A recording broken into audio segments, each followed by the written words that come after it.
আজকে রান্না করব টমেটো আলু দিয়ে কাতলা মাছের ঝোল। আমি নুন হলুদ দিয়ে কাতলা মাছটাকে মেখে এক্ষুনি ভেজে নিচ্ছি। এক এক করে মাছগুলো ভেজে নিচ্ছি।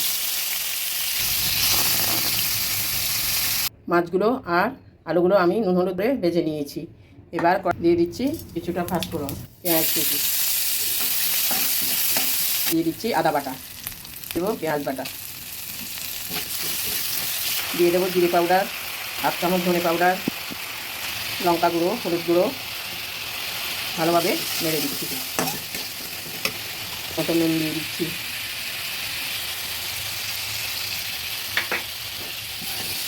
তার সঙ্গে টমেটোগুলো দিয়ে দিচ্ছি, কাঁচা লঙ্কা, এক এক করে সবগুলো মাছ দিয়ে দিয়েছি। ধনে পাতা কুচি দিয়ে দিলাম। আমার আলু টমেটো দিয়ে কাতলা মাছের ঝোল একদম রেডি। দেখুন, আজকে এখানেই শেষ করছি।